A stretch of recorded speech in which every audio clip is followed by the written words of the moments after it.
आदर्श वास्तूचा नकाशा कसा ओळखता येईल किंवा कसा असावा? आता आदर्श म्हणजे काय? 5 तत्वांना बॅलन्सिंग करून जी ऊर्जा संतुलित ऊर्जा आहे, तो मेळ म्हणजे आदर्श. सतत मुंबईमध्ये दररोज कितीतरी लाखोंच्या घरात लोक येत असतात आणि ते बिचारे भाड्याच्या घरात राहून आपला उदरनिर्वाह करत असतात. त्यांच्यासाठी वास्तुशास्त्र कसं काम करतं? वास्तुशास्त्र हे भाडंतरी असो का स्वतः ओनर असो, वास्तू दोष असेल सेम काम करणार. इकडची एनर्जी त्या व्यक्तीवरती राहणाऱ्या लोकांवरती काम करणारच. अॅन्युअल फ्लाइंग स्टार म्हणजे काय? या शास्त्राचा उपयोग जास्त चायना, बाहेरच्या देशात जास्त होतो. त्या लोकांना एवढा अवेअरनेस नाहीये. आता 9 ॲन्युअल फ्लाइंग स्टार असा त्याचा शब्द आहे. हा एक आपल्या घराची कुंडली आहे. Astrology, this is one type of astrology of our home.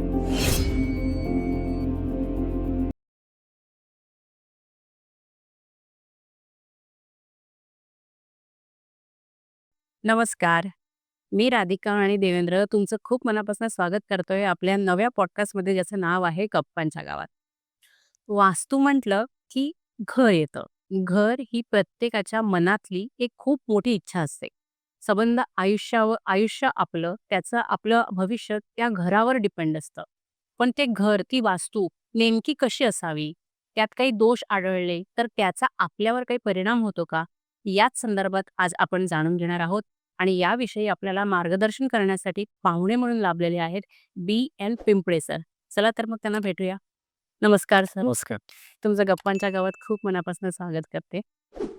अ, वास्तुशास्त्र आणि फेंशुईमध्ये तुम्हाला गोल्ड मेडल आहे, हे आपण त्या दिवशी तुम्ही मला सांगितलं. पण ह्या दोघांमध्ये आणि भारतातलं वास्तुशास्त्र ह्याच्यामध्ये नेमका फरक काय आहे? ओके. ॲक्चुअली आपलं एक मिडल क्लासवाल्यांचं किंवा सगळ्यांचं एक एक सुंदर स्वप्न असतं, की घर असावं, सुंदर छोटंसं घर असावं, प्रत्येकांना आपलं टुमदार घर असावं. पण प्रत्येकांना या स्वप्नाचं हे स्वप्न पूर्ण कंप्लीट होत नाही प्रत्येकाचं. मग त्यासाठी जर कंप्लीट स्वप्न झालं नाही, तर कसं असतं, की ताणतणाव वगैरे आपल्यावरती सगळं येतं. आपल्या घरामध्ये अशांती निर्माण होते. मग अशा वेळेला आपण काय विचार करतो, की कुठेतरी आपल्या घरामध्ये वास्तूची काहीतरी रचना चुकीची झालेली आहे का? याबद्दल आपण विचार करायला लागतो. तर त्यासाठीच आज आपण वास्तुशास्त्रावरती थोडंसं समजून घेऊया. अच्छा.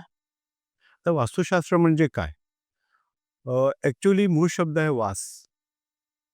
आणि वास याचा अर्थ आहे राहणे किंवा राहणे हा त्याचा मूळ शब्द आहे. तर जी वास्तू अ, भगवान हं. या तत्वांनी बॅलन्स असते, त्याला वास्तू असे म्हणतात. Okay, okay. आता भगवान हां. या शब्दाचा अर्थ काय आहे? ब म्हणजे भूमी, ओके. ग म्हणजे गगन, वॉव! व म्हणजे वायू, ओके. अ म्हणजे अग्नी हां. आणि न म्हणजे नीर, नीर म्हणजे पाणी. ओके. हां, असे ही पंचतत्व आहेत. ह्याला आपण इंग्लिशमध्ये 5 एलिमेंट्स म्हणतो. हां. ही 5 तत्व जर या घरामध्ये संतुलित असतील, तर ते घर राहण्यासाठी परफेक्ट असतं ओके. किंवा ते घर राहण्यासाठी एकदम संतुलित असं आपल्याला म्हणता येईल. हं, ओके. हं. आता वास्तुशास्त्राचा मेन जो उद्देश आहे, तो आहे घराची रचना, मांडणी आणि ऊर्जेचा संचार करणे असा आहे. त्यामुळे वास्तुशास्त्र हा आपल्या जीवनाचा एक अविभाज्य घटक आहे. वास्तुशास्त्राचा जी मेन पर्पज आहे, ते दिशा आणि ब्रह्मांडीय ऊर्जा ह्याच्यावरती हा सायन्स आहे. Okay, okay. त्याचा जे उगम आहे, ते आपल्या प्राचीन भारतामध्ये झालेलं आहे. साधारणतः आपल्या प्राचीन भारतामध्ये पूर्वजांनी 4000 ते 5000 वर्षापूर्वी याचा आपल्याला उल्लेख मिळतो. हं, हं, हं. आणि ते सुद्धा संत विश्वकर्मा यांनी ते लिहिलेलं आहे, असा त्याचा आपल्याला उल्लेख मिळतोय. वास्तुशास्त्र म्हणजे एक जर तुम्ही म्हटलात, तर वास्तू आणि शास्त्र म्हणजे वास्तूमध्ये जे काही आपण रचना करतो, जे काही आपण मांडणी करतो, हे पूर्ण बरोबर बॅलन्सिंग आहे का 5 तत्वांना? जर ते असेल, तर ते घर संतुलित असतं. ओके. असं असतं. आता आपल्याला वास्तूचा जर अजून थोडं डिटेलमध्ये जायचं असेल, हं. तर वास्तूचा आपल्याला उल्लेख आपल्याला रामायणमध्ये सुद्धा मिळतोय. हं, हं.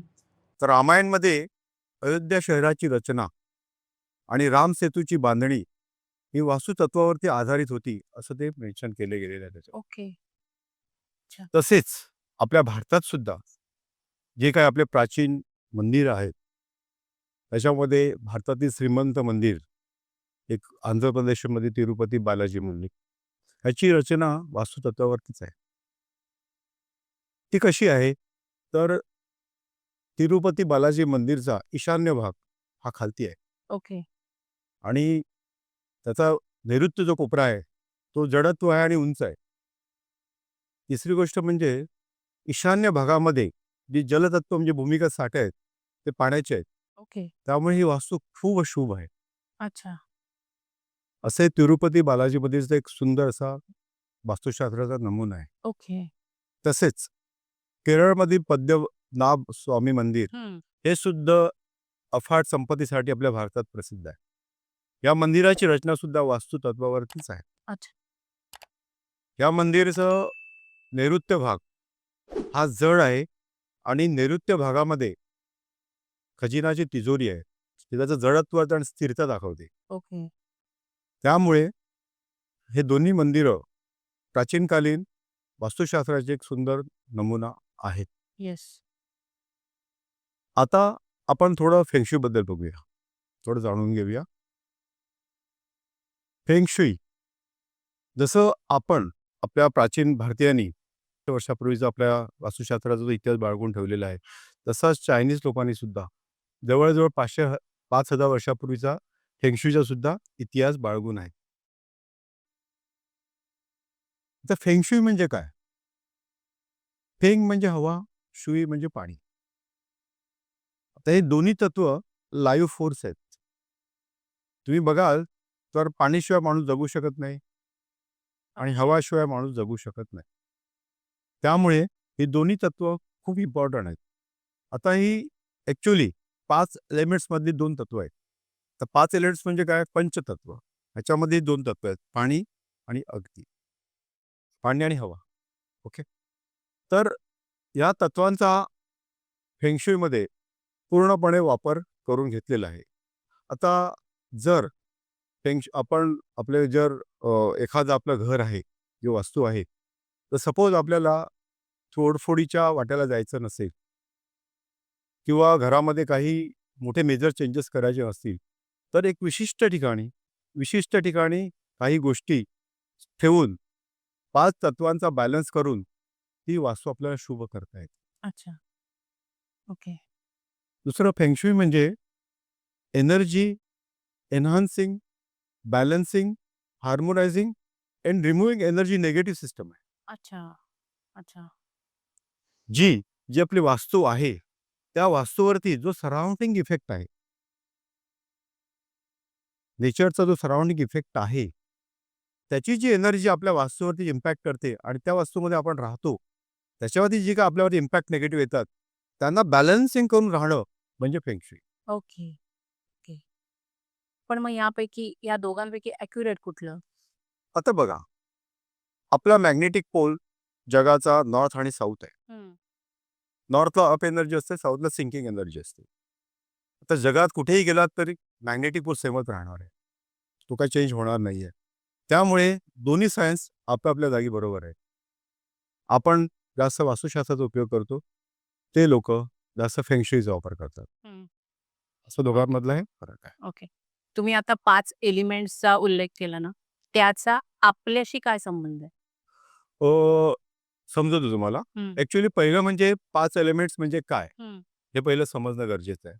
नंतर आपण त्याचा पुढचा विचार करूया. आता 5 एलिमेंट्स कुठले आहेत? ही 5 एलिमेंटची एक सायकल आहे. 5 पहिलं एलिमेंट आहे वॉटर एलिमेंट. मग त्याला जलतत्व म्हणतो. जलतत्व. दुसरं एलिमेंट आहे वूड एलिमेंट. त्याला आपण लाकूड तत्व म्हणतो. तिसरं एलिमेंट आहे फायर एलिमेंट. त्याला अग्नितत्व म्हणतो. चौथा एलिमेंट आहे अर्थ एलिमेंट. त्याला आपण पृथ्वी तत्व म्हणतो. आणि 5वा एलिमेंट आहे मेटल एलिमेंट. त्याला आपण धातू तत्व किंवा वायू तत्व म्हणतो. हं, हं, हं. अशी 5 तत्वाची सायकल आहे. ओके. त्याला प्रोडक्शन सायकल म्हणतात. ओके. तर ही सायकल आपल्या घरामध्ये पूर्णपणे आहे. ही 5 एलिमेंट आपल्या वास्तूमध्ये आहेत. आता ही 5 एलिमेंट्स जर संतुलित नसतील आपण पुढे बघूया ते असंतुलित कशामुळे होतात, ते आपण पुढे बघूया.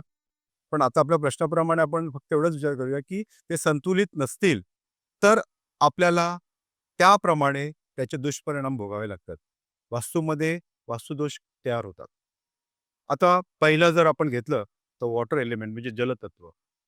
जलतत्व हे घराच्या उत्तर दिशेला असतं आणि जलतत्व जर डिप्रेस झालं, हं, डिप्रेस म्हणजे काय? हं. तर त्या ठिकाणी दुसरा एलिमेंट आला. ओके. सपोज अग्नितत्व आला म्हणजे ते दोघांचं निगेटिव्हिटी काम करतं. अच्छा. तर ते डिप्रेस होतं. ओके. मग त्यावेळेला मेन त्या दिशेचं जे काम आहे, कारण ती कुबेर दिशेशी कनेक्टेड आहे जलतत्व.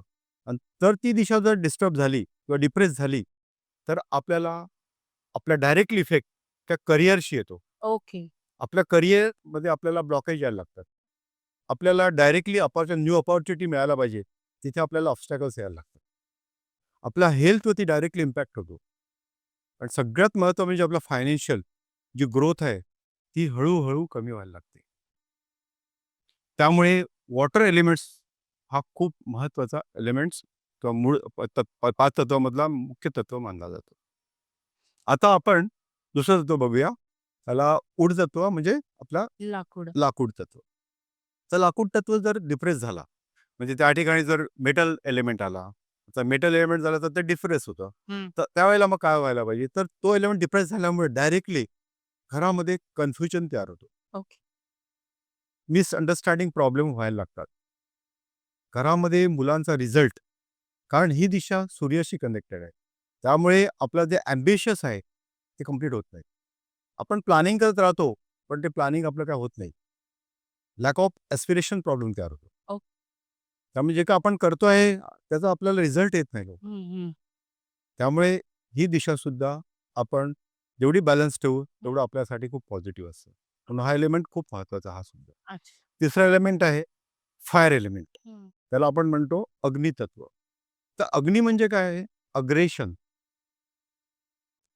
आता जर अग्नितत्व, अग्रेशन डिस्टर्ब झालं, तर घरामध्ये पहिला प्रॉब्लेम येतो लेझीनेस. सुस्तीपणा घरामध्ये वाटतो. हं. दुसरा जो इश्यू आहे, तो सगळ्यात महत्त्वाचा म्हणजे डायरेक्ट मनी लॉस. ओके. आपल्या घरातलं रोलिंग आउट मनी व्हायला लागतं. कुठल्या ना कुठल्या कारणाने. ते आपल्याला समजत नाही. तिसरं सगळ्यात महत्त्वाचं म्हणजे तो कट झाल्यामुळे आपल्या आपल्या हेल्थशी डायरेक्ट त्याचं कनेक्शन आहे. म्हणजे हेल्थवरती पण आपला इम्पॅक्ट होतो. त्यामुळे आपल्याला अग्नितत्व जे आहे, आपल्याला खूप संतुलित करणं राहणं गरजेचं आहे. तर चौथा जो एलिमेंट आहे, हा पृथ्वीतत्व आहे. त्याला आपण अर्थ एलिमेंट म्हणतो. तर अर्थ म्हणजे काय? तर ग्लोब, पृथ्वी. पृथ्वी तत्व जर डिप्रेस झाला, तर डायरेक्टली इम्पॅक्ट आपल्या अर्थशी होतो. तर अर्थ डिप्रेस झाल्यामुळे काय होतं, की आपला डायरेक्टली जो कन्फ्युजन प्रॉब्लेम आहे किंवा आपल्या घरामध्ये जे रिलेशन आहे, ते रिलेशनवरती डायरेक्ट इफेक्ट होतो. ओके. रिलेशन आपल्या घरामध्ये स्पॉईल व्हायला लागतात. हं. घरातली जे रिलेशन असतात ते स्पॉईल होतात. घरातली स्टॅबिलिटी सगळ्यात महत्त्वाची म्हणजे ती स्टॅबिलिटी म्हणजे स्थिरता ही घरामध्ये राहत नाही. घरामध्ये डिसहार्मोनियस प्रॉब्लेम व्हायला लागतात. हं, हं. त्यामुळे सगळ्यात महत्त्वाचं म्हणजे साउथ वेस्ट म्हणजे आपला पृथ्वी तत्व हा सुद्धा महत्त्वाचा आहे. ओके. आता 5वा तत्व आपलं आहे मेटल एलिमेंट्स. धातू तत्व किंवा त्याला वायू तत्व म्हणतात. तर वायू तत्व म्हणजे काय? डायरेक्ट कम्युनिकेशन आणि त्याला क्रिएटिव्हिटी मानलं जातं. अच्छा. तर क्रिएटिव्हिटीवरती डायरेक्ट डिफरेन्स झालं मेटल तत्व, हं. तर डायरेक्ट आपल्या घरातली जी लहान मुलं असतात, एज्युकेशन करण्यात त्यांचं ते डायरेक्ट इम्पॅक्ट होतो. त्यांचं स्टडीमध्ये त्यांना खूप प्रॉब्लेम तयार होतात. चांगला रिझल्ट येत नाही त्यांना.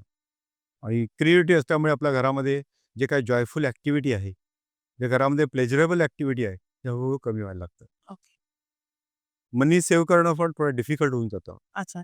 अशा वेळेला कसं कम्युनिकेशन ब्रेकडाऊन होतो. हं. कम्युनिकेशनवरती पण त्याचा इफेक्ट येतो. म्हणून मेटल तत्वसुद्धा आपल्यासाठी खूप इम्पॉर्टंट. अशी ही 5 एलिमेंटची एक सायकल आहे. ओके.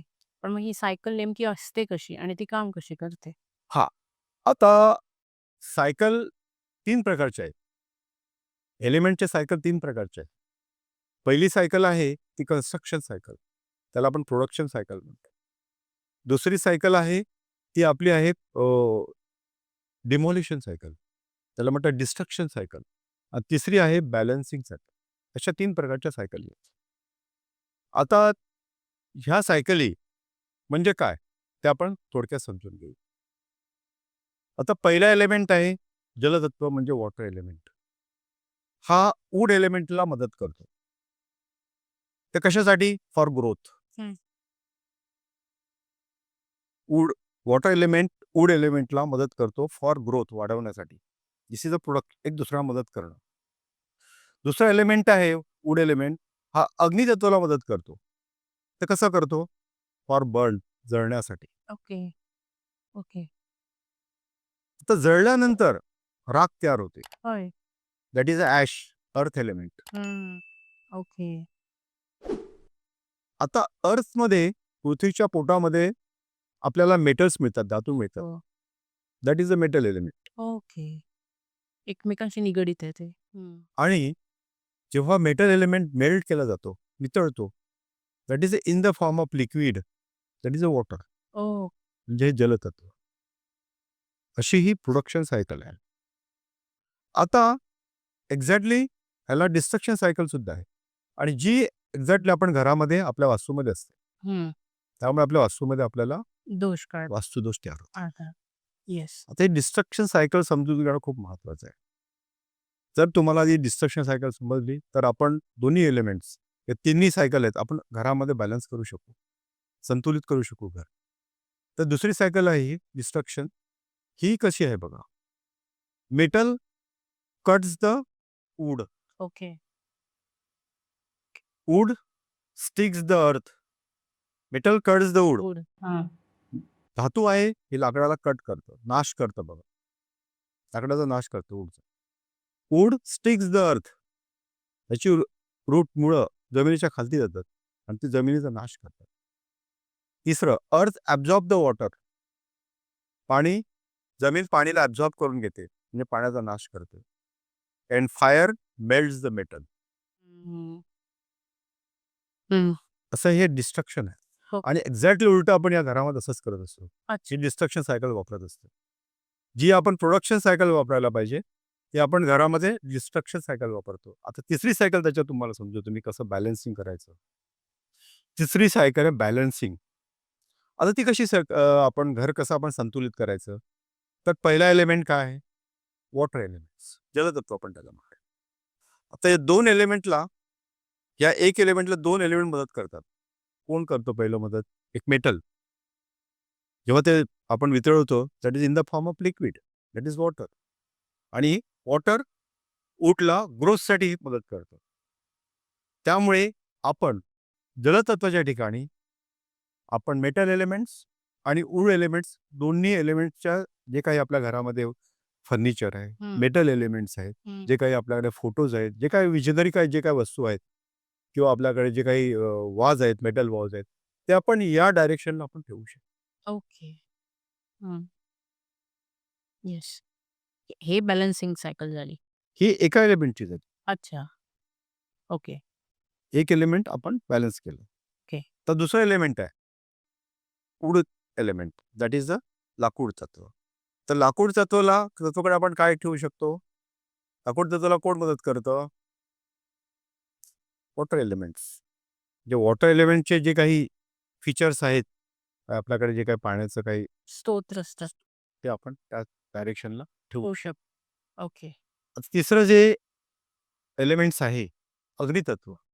आता अग्नितत्व म्हणजे फायर एलिमेंट. त्या ठिकाणी आपण त्याला मदत कोण करतं? Wood element. मग वूड एलिमेंटच्या जे काही वस्तू आहेत, दॅट इज अ फर्निचर वगैरे आपल्याला ठेवायचं असेल, तर आपण या एलिमेंटचा हा जो कॉर्नर आहे, अग्नितत्वाचा, त्या ठिकाणी आपण ठेवू शकतो.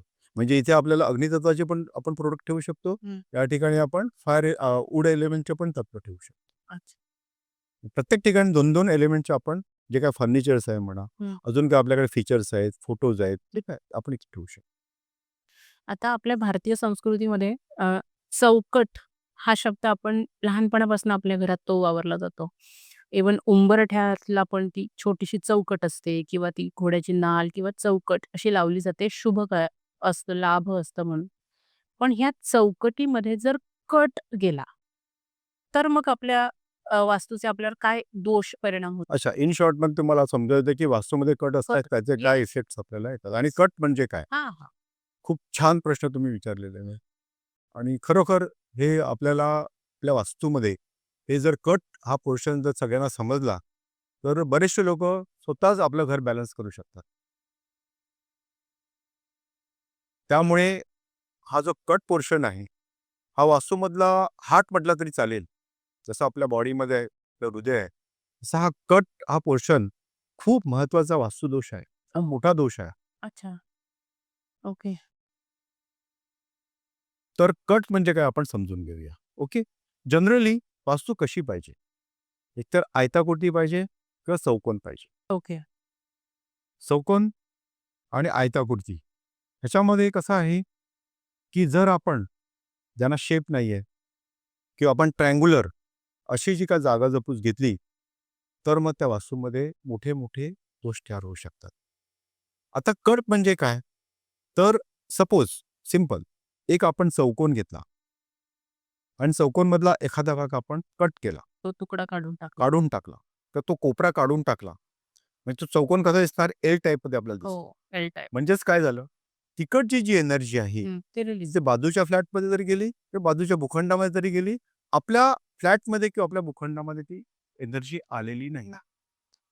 मग ती कुठल्या प्रकारची एनर्जी आहे? ते कुठल्या एलिमेंटची एनर्जी आहे? कुठल्या दिशेची एनर्जी आहे?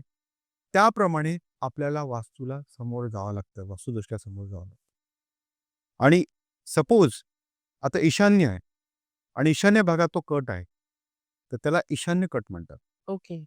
सपोज नैऋत्य भागामध्ये हा कट आहे, तर त्याला नैऋत्य कट म्हणतात. तर असं हे अलग-अलग प्रकारचे कट असू शकतात. सपोज सेंटर आहे, तर सेंटरमध्ये कट असू शकत नाही. पण सेंटरमध्ये वास्तुदोष काय असतो, की भरपूर लोकं तिथे स्टोरेज करतात. काहीकांचा टॉयलेट येतो, बाथरूम येतो. काही लोकं अजूनही काही मोठे-मोठे हेवी वस्तू ठेवतात आणि त्यामुळे सेंटरसुद्धा अफेक्ट होतो. ओके.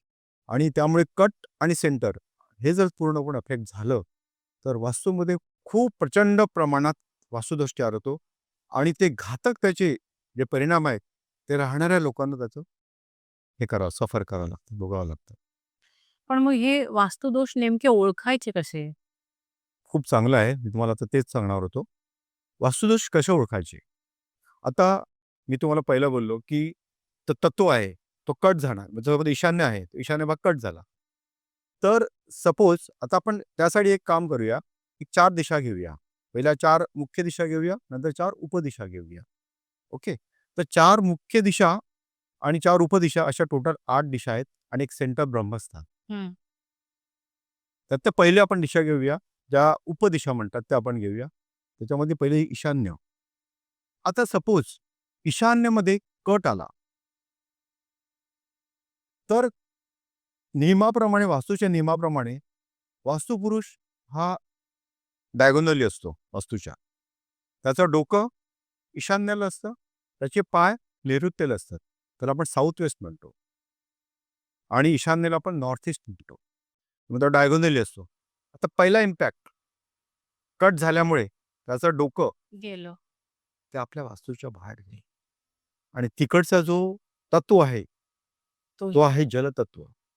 तो डिफ्रेस होतो आणि त्यामुळे डायरेक्ट इम्पॅक्ट जो आहे, हा डायरेक्टली मेंटल स्ट्रेस. घरामध्ये अनवॉन्टेड तुम्ही प्रेडिक्ट पण करू शकत नाही. अशा प्रकारचा मेंटल स्ट्रेस तयार होतो. हं. येस. दुसरा सगळ्यात महत्त्वाचा म्हणजे आपला फायनान्शियल ग्राफ हळू कमी यायला लागतो किंवा न्यूट्रल राहतो.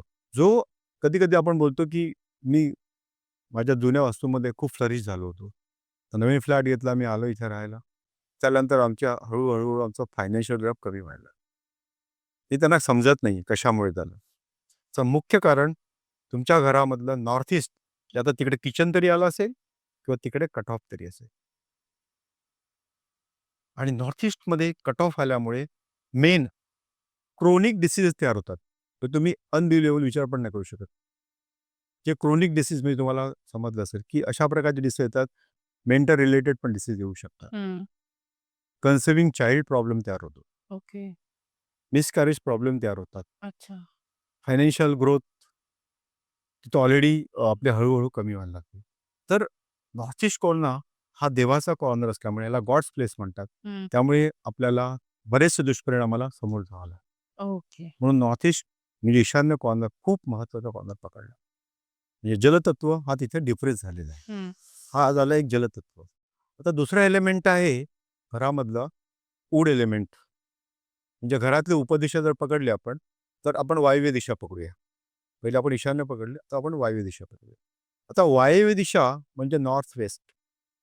नॉर्थ वेस्ट म्हणजे कम्युनिकेशन, हं. वायू. हं. जर कम्युनिकेशन कट ऑफ झाला, तर घरातला जो कर्ता माणूस असतो, तो वन मॅन शो होऊन जातो. त्याला कोणाचाही सपोर्ट मिळत नाही. कम्युनिकेशन पूर्णपणे डिस्टर्ब होतो. घरातला कधी-कधी मुख्य जो माणूस असतो, कर्ता पुरुष असतो, तो घराच्या बाहेर राहायला लागतो. हं. कामाच्या निमित्त म्हणा, बिझनेसच्या निमित्त म्हणा, बाहेर राहतो कंप्लीट. हं, हं, हं. आणि त्याला बिझनेसमध्ये आपण कुठे काही पैसे दिलेले आहेत, तर आपल्याला पैसे पण लवकर येत नाहीत. त्यामुळे वायव्य कॉर्नरसुद्धा तेवढाच महत्त्वाचा जेवढा ईशान्य कॉर्नर आहे. आता आपण तिसरा कॉर्नर घेऊया नैऋत्य, साऊथ वेस्ट. हं. साऊथ वेस्ट हा सुद्धा ईशान्य कॉर्नर एवढाच महत्त्वाचा आहे. का? तर वास्तुपुरुषाचे पाय तिकडे आहेत. आणि तो जर कट ऑफ झाला, तर त्याचे पाय आपल्या वास्तूच्या बाहेर गेले. बाहेर गेले. त्यामुळे साऊथ वेस्ट म्हणजे अर्थ पृथ्वी तत्व हा एलिमेंट सुद्धा डिप्रेस झाल्यामुळे आपल्याला घरामध्ये डायरेक्ट आपला जो इम्पॅक्ट आहे, तो आपल्या फॅमिली रिलेशन कॉर्नर त्याला म्हणतात. तर फॅमिली रिलेशनवरती प्रॉब्लेम तयार होतो. फॅमिली रिलेशन घरामध्ये पहिले क्रिएट होतात. घरामधली स्टॅबिलिटी ती पण हळू कमी व्हायला लागते. हं. घरामध्ये अनवॉन्टेड असे प्रॉब्लेम्स क्रिएट व्हायला लागतात. मनी लॉस तयार होतात. त्यामुळे साऊथ वेस्ट कॉर्नर सुद्धा खूप महत्त्वाचा कॉर्नर पकडला. हं. आता चौथा आहे आपला अग्नितत्व म्हणजे साऊथ ईस्ट. हं. साऊथ ईस्ट हा सुद्धा अग्नितत्वाशी संबंधित असल्यामुळे हं. डायरेक्टली ह्याचा पण फायनान्सवरती डायरेक्टली इम्पॅक्ट होतो. हं. म्हणजे आपल्या घरातला जी फायनान्शियल पोझिशन आहे, हं. ती सुद्धा हळू साऊथ ईस्टमुळे कमी व्हायला लागते. घरामध्ये हेल्थ इश्यूज तयार होतात. घरामध्ये मुलांचा रिझल्ट आहे, तर हळू आपल्याला म्हणजे जे काय ते स्टडी करतात, त्याप्रमाणे त्यांचा रिझल्ट येत नाही. त्यामुळे साऊथ ईस्ट कॉर्नर हा सुद्धा खूप महत्त्वाचा कॉर्नर आहे. म्हणजे हे चारही जे कॉर्नर्स आहेत सब डिरेक्शनचे, हं. हे डिप्रेस झाल्यामुळे आपल्याला त्या प्रकारचे वास्तू दुष्परिणाम भोगावे लागतात. येस. अ, एखाद्याच्या घरात नकारात्मक घटना सातत्याने घडत असतील, तर ह्याच्यात वास्तुदोष हे याचा काहीतरी संबंध आहे, की घरातल्या लोकांचा काही संबंध असतो? म्हणजे ह्याची नेमकी सांगड कशी घालाल तुम्ही? खूप छान हा सुद्धा प्रश्न आहे तुमचा. कसं आहे, वास्तू ही आपल्या जन्माशी निगडीत आहे. आपल्या नशिबाशी निगडीत आहे. आपल्या कर्माशी निगडीत आहे. जसं आपले कर्म, जसं आपलं नशीब, त्याप्रमाणे आपल्याला वास्तू मिळत असते. त्यामुळे कधी-कधी आपण एखादा वास्तू कन्सल्टंट बोलवण्याच्या अगोदरच आपण घर फायनल करून टाकतो. हं. आपल्याला माहिती असतं, की वास्तू आपल्याला अशी घ्यायची नाहीये चुकीची. तरीसुद्धा चुकून होऊन जाते. ते का होते? तर त्यामुळे आपल्याला ती अशी अफेक्टेड वास्तू आपल्याला मिळायची असते. ओके. त्यामुळे हा महत्त्वाचा मुद्दा आहे. आणि दुसरा मुद्दा म्हणजे वास्तूमध्ये या दिशा, ज्या मेन दिशा आहेत, त्या कट ऑफ होणे किंवा डिस्टर्ब होणे चुकीच्या घरामध्ये प्लेसमेंटमुळे, फर्निचर प्लेसमेंटमुळे म्हणा. हं, हं. तर चुकीच्या प्लेसमेंटमुळे सुद्धा हं. तिकडची जी सकारात्मक एनर्जी आहे, ती हळू नकारात्मक व्हायला लागते. आणि त्यामुळे घरामध्ये वास्तुदोष तयार होतात. त्यामुळे असं कुठलाही समज आपण करू नये, की ते चुकीच्या आपल्या लोकांच्या ह्याच्यामुळे, चुकीमुळे होते. हा एक ॲक्चुअली वास्तुदोष आहे. हो, कारण असं घडलंय, की आमच्या सोसायटीमध्ये एक कुटुंब आलं आणि चालती-बोलती माणसं लगातार 2 महिन्याच्या फरकाने एक पहिले आजोबा गेले, त्याच्यानंतर तो मुलगा गेला आणि ती विधवा आजी आणि विधवा आई आणि तिला 2 मुलं आणि मग हे घर आम्हाला लाभी नाही म्हणून त्यांनी घर बदललं दुसऱ्या घरात गेल्यानंतर तिने बी-एड पण केलं. त्या बाईची परिस्थिती प्रचंड विचित्र ओके, होती ओके. आणि तिथे त्या रूममध्ये येणाऱ्या प्रत्येक माणसाची कंप्लेंट हीच असते. म्हणजे तिथे येणारे फार तर भाडेकरी जास्त दिवस राहतच नाही. ते सोडूनच जातात. पण तिकडे गेल्यानंतर म्हणजे ते एक उदाहरण मी तुम्हाला सांगते, की माझी मैत्रीणच होती. ओके. त्या दुसऱ्या घरात गेल्यानंतर मात्र तिची खूप ग्रोथ झाली. मुलांचं शिक्षण, तिला जॉबही मिळाला आणि इथे 11 महिन्यात तिच्या आयुष्याचं होतं ते नव्हतं झालं. म्हणजे अशा गोष्टी घडल्या आहेत. त्यामुळे मला असं वाटतं, की ह्याची काहीतरी सांगड असेलच नक्कीच. मोठ्या प्रमाणात सांगड असते. म्हणून चांगला वास्तू कन्सल्टंट, वास्तुतज्ञ घर घेण्याच्या अगोदर दाखवणं खूप महत्त्वाचं आहे. सपोज चुकून घर घेण्याच्या अगोदर दाखवलं गेलं नसेल, तर नंतर तरी दाखवावं इंटिरियरमध्ये. ते आपल्याला बरंचसं त्याच्यामध्ये करेक्शन्स करता येतात. आता आपण मेट्रो सिटीज सारख्या शहरांमध्ये राहतो. या शहरांमध्ये राहिल्यानंतर वास्तूमधले काही बदल करणं काही-काही लोकांना अवघड जातं. मग ते वास्तुदोष म्हणजे त्याच्यात काही बदल न करता आपल्या राहणीमानात, आपल्या विचारांमध्ये आणि सवयींमध्ये बदल करून घरातली ऊर्जा जी आहे, ती आपण पॉझिटिव्ह करू शकतो का? पहिला ह्याच्यामध्ये मुद्दा आहे, की आपली जी वास्तू आहे, ती जर मोठ्या प्रमाणात त्याचे नकारात्मक ऊर्जा असेल, तर नुसते आपले विचार बदली करून चालत नाही. पहिल्यांदा त्यासाठी एक चांगल्या तज्ञांना दाखवून त्या वास्तूमध्ये किती प्रमाणात वास्तुदोष आहे, हे पहिलं बघणं गरजेचं आहे. सपोज त्या वास्तूमध्ये छोट्या लहान प्रमाणात दोष आहेत. सपोज एखादा कॉर्नर 10% आतमध्ये मिसिंग कॉर्नर आहे, कट झालेला आहे किंवा सेंटर ब्रह्मस्थान तुमचं व्यवस्थित आहे किंवा तुमचं साऊथ वेस्टमध्ये काहीच नाही आहे. तर आपण त्याला एक छोटंसं म्हणजे मोठ्या प्रमाणात वास्तुदोष म्हणू शकत नाही. अशा वेळेला मग जेव्हा मी कन्सल्टिंग करतो, तेव्हा मी त्यांना सांगतो, की तुमच्या वास्तूमध्ये काय एवढ्या मोठ्या प्रमाणात वास्तुदोष नाही आहेत. मेन म्हणजे तुमच्या डोक्यामध्ये दोष आहेत. तर ते म्हणतात, "दोष कसे?" तर पहिली गोष्ट मी त्यांना हेच सांगत असतो, की एखादी गोष्ट आता सपोज ही गोष्ट आहे, ह्याच्यामध्ये पण व्हायब्रेशन्स आहेत होय. आणि मी बोलतो किंवा मी बघतो त्याच्यामध्ये पण व्हायब्रेशन्स आहेत. तर हे दोन्ही व्हायब्रेशन एकमेकांना जुळणं, ह्याच्यामधून पॉझिटिव्ह रिझल्ट येतो. ह्याच्यामधून सकारात्मक रिझल्ट येतो. म्हणून तुम्ही जे काही घरामध्ये काही गोष्टी करता, जी गोष्ट आणता, कोणाला बोलवता, तेव्हा त्या गोष्टीमध्ये पॉझिटिव्ह बघणं गरजेचं आहे. सपोज तुम्ही एखादी वस्तू आणली. तुम्ही आणली आणि बाकीच्यांना ती वस्तू ठीक वाटली नाही. म्हणजेच काय? त्यांचे व्हायब्रेशन एकमेकांना जुळले नाहीत. कॉन्फ्लिक्ट तयार झालं. म्हणून माझं सगळ्यांना मी हेच सांगतो घरामध्ये, जेवढे घरातले मेंबर आहेत, जी आपल्या घरामध्ये ज्या वस्तू आहेत, की जे आपलं काय बोलणं आहे घरामध्ये, ते हमेशा सकारात्मक ठेवा. वस्तूकडे बघण्याचा कल पण घरामध्ये पॉझिटिव्ह ठेवा. कारण त्या वस्तूमध्ये पण व्हायब्रेशन आहेत, तुमच्या बोलण्यामध्ये पण व्हायब्रेशन ते मॅच व्हायला. बरोबर. मग ऑटोमॅटिकली तुमचं घर बॅलन्सिंग संतुलित चालतं. हं. येस. अ, वास्तुशास्त्र आणि फेंग हे विज्ञान आहे खरंच, की मार्केटिंग? म्हणजे लोकांना भीती विकली जाते का उपाय दिले जातात? ह्याच्याबद्दल तुम्ही काय सांगाल? हा सुद्धा खूप तुमचा छान प्रश्न आहे. कारण वास्तुशास्त्र हा आपला भारतीय सायन्स आहे. फेंगशुई ही चायनीज सायन्स आहे. तो दोघांचा बेस एकच आहे. 5 एलिमेंट्स. हं. पंच 5 तत्व. हं. आता मला एक सांगा, ही 5 तत्व जर सेम आहेत, आपला मॅग्नेटिक पोल हा सुद्धा सेम आहे. हो. उत्तर आणि दक्षिण. दक्षिण. उत्तरेला अप एनर्जी आहे, ते सिंकिंग एनर्जी आहे दक्षिणेला. आता हे जर सायन्स निसर्गाचं असं आहे, परफेक्ट आहे, तर आपण असं कसं म्हणू शकतो, की ती भीती आहे? कारण हे 5 एलिमेंट्स आहेत, आपल्या वास्तूमध्ये आहेत. हे 5 एलिमेंट्स जर डिस्टर्ब झाले, तर आपण स्वतःच वास्तुदोष क्रिएट करत असतो. हे दोष कोण क्रिएट करतो? कारण आपण ते 5 एलिमेंट्स आहेत, ते बॅलन्स केलेले नाहीयेत. तिथे आपण अकॉर्डिंग टू 5 एलिमेंट्स आपण डिस्ट्रक्शन सायकलचे आपण चेक करायला पाहिजे, की बाबा माझी 5 तत्व संतुलित आहेत का? तिथे आपण काय ठेवलेलं आहे? सपोज माझा वॉटर एलिमेंट आहे, त्या ठिकाणी फायर एलिमेंटचे काही फीचर्स ठेवलेत का? अग्नितत्वाचे काही फीचर्स ठेवलेत का? कारण म्हणजे दोन्ही तत्व म्हणजे काय? बोथ आर अपोझिट कॅरेक्टर्स, विरुद्ध तत्व आहेत. मग ते निगेटिव्ह ऊर्जा क्रिएट करणार. सकारात्मक ऊर्जा आहे त्या ठिकाणी त्या ऊर्जेला ते हळूहळू निगेटिव्ह नकारात्मक ऊर्जामध्ये कन्व्हर्शन करत असतं. अशा प्रकारे सगळ्या ठिकाणी हेच चालू असते सायकल. त्यामुळे आपल्या वास्तूमध्ये निगेटिव्ह ऊर्जेचं प्रमाण वाढतं आणि त्यामुळे आपल्याला वास्तुदोष किंवा आपल्या घरामध्ये जे काही छोटे-छोटे प्रॉब्लेम्स क्रिएट किंवा मोठे-मोठे प्रॉब्लेम क्रिएट होतात, ते या कारणांमुळे होतात. बाकी त्याच्यामध्ये चुकीचं असं काहीच नाहीये. या फेंगशुई काम करत नाहीये. हे वास्तू काम आहे. वास्तू चायनामध्ये सुद्धा काम करणार किंवा फेंगशुई इंडियामध्ये पण तेच काम करणार.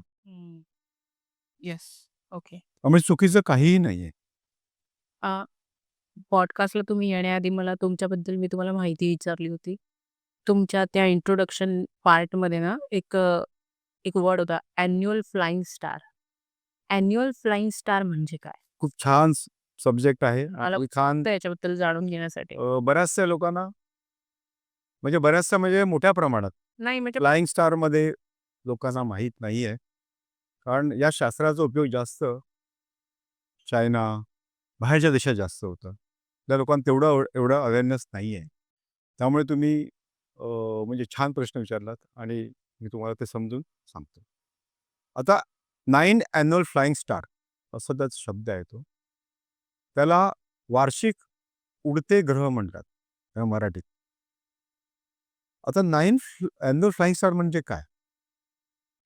हा एक आपल्या घराची कुंडली आहे. Astrology. This is one type of astrology of our home. आता या कुंडलीचा जर आपण 9 पार्ट्समध्ये जी आपली वास्तू आहे त्याचं डिव्हिजन केलं, तर प्रत्येक डिव्हिजनमध्ये एक स्टार असतो. 1 नंबरपासून ते 9 नंबरपर्यंत. हा प्रत्येक स्टार हा दिशेशी कनेक्टेड असतो. आता या कॅलेंडरप्रमाणे या ग्रहाची 9 स्टारची सुरुवात प्रत्येक वर्षी 4 फेब्रुवारी ते पुढची 4 फेब्रुवारी पर्यंत त्यांनी एक पोझिशन घेतलेली असते. ओके. म्हणजे त्या पोझिशनला येऊन ते बसलेले असतात. हं. आणि ती फिक्स पोझिशन असते वर्षभर. जे फ्लाय करून येतात आणि एक पोझिशन घेतात. पुढच्या 4 फेब्रुवारी ते परत तिकडनं फ्लाय करून दुसरी पोझिशन घेतात घरामध्ये. असे हे 9 स्टार असतात. आता या 9 स्टारमध्ये प्रत्येक स्टार एक नंबरशी कनेक्टेड आहे. ओके. आता आपण ते जाणून घेऊया, की प्रत्येक नंबरला कुठला स्टार कनेक्टेड आहे आणि त्याचं काम काय आहे? ते काय नकारात्मक एनर्जी किंवा काय पॉझिटिव्ह एनर्जी क्रिएट करतात आपल्या घरामध्ये? कारण सगळ्यात महत्त्वाचं काय आहे, की सडनली ते एंट्री मारतात. आपल्याला त्याचं काही माहिती नसतं. आपल्याला काही अवेअरनेस नसतो. आणि एखादा निगेटिव्ह स्टारमधला एक निगेटिव्ह स्टार घराच्या मुख्य दरवाजावर जर येऊन बसला, हं. तर तो दरवाजा पूर्ण अफेक्टेड होतो पूर्ण वर्षासाठी. ओके. जसं आपल्या शरीराला तोंड आहे, तसं आपल्या घराला दरवाजा हे तोंड आहे. आणि जर तोंडच अफेक्ट झालं, तर काय होईल? कारण तिथे 100% नकारात्मक एनर्जी तो स्टार घेऊन येतो येस. आणि तो सडनली येतो आणि त्यामुळे आपल्याला काही माहिती नसताना सडनली ऑपरेशन्स निघणं, सडनली मोठं ॲक्सिडेंट होणं, सडनली मोठे-मोठे फायनान्शियल लॉसेस होणं, जे आपण विचार पण नाही करू शकत. अनप्रिडिक्टेबल, अनबिलिव्हेबल असे त्याचे दुष्परिणाम आपल्याला लगेच भोगावे लागतात. पूर्ण वर्षभर काही ना काहीतरी अनवॉन्टेड असे एकापाठोपाठ एक असे प्रॉब्लेम तयार होतात.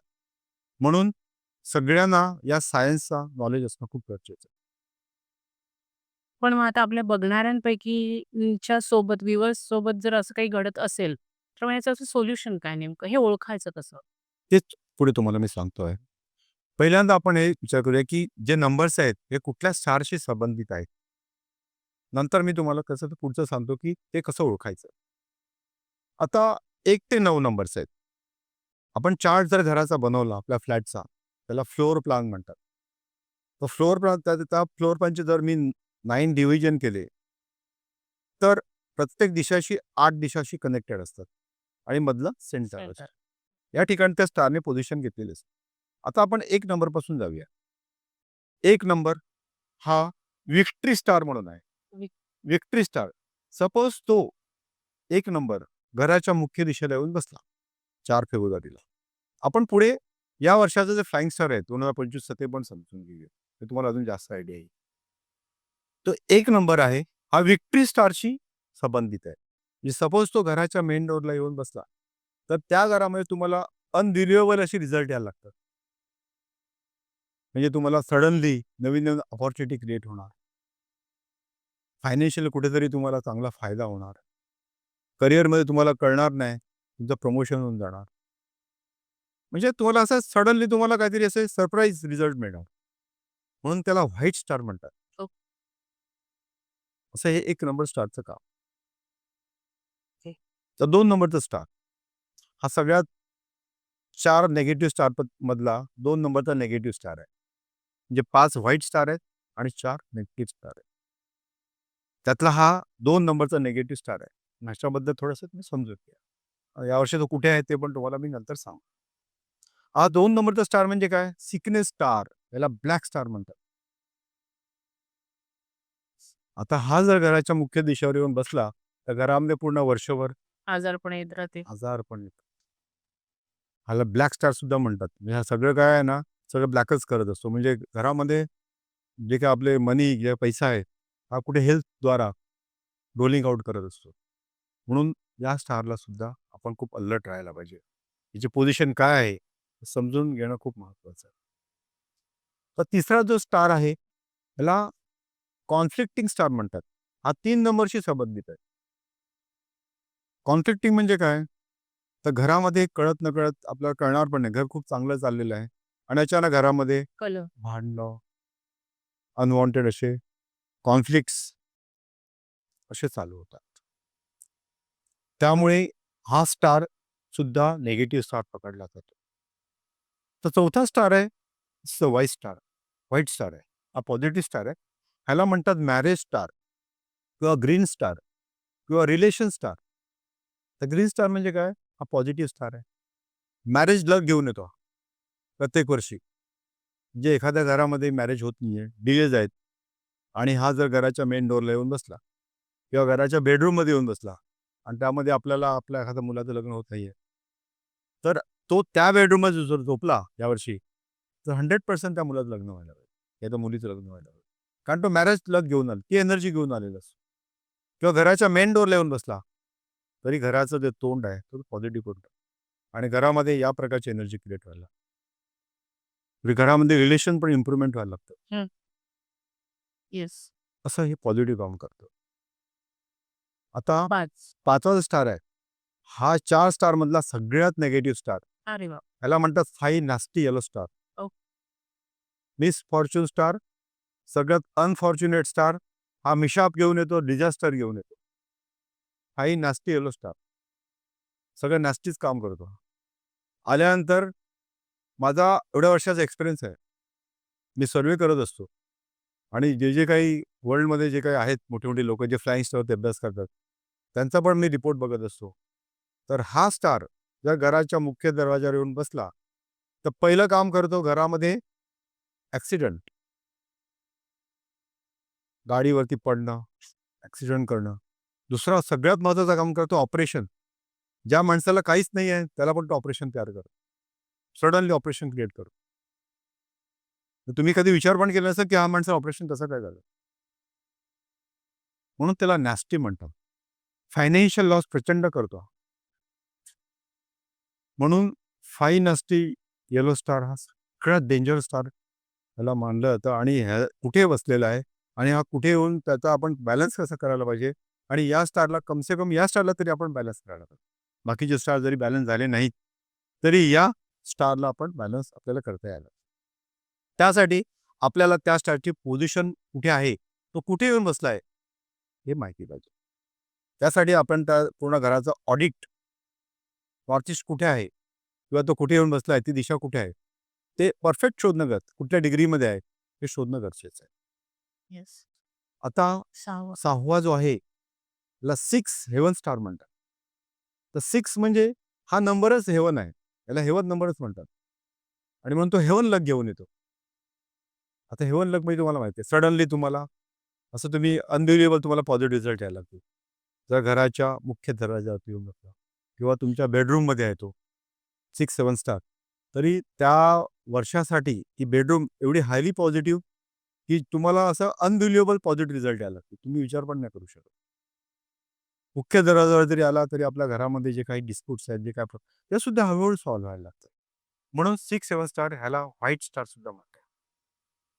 आता आपला 7वा जो स्टार आहे, हा थोडा कॉन्फ्लिक्टिंग स्टार म्हणतात. हा कॉन्फ्लिक्टिंग तयार करतो.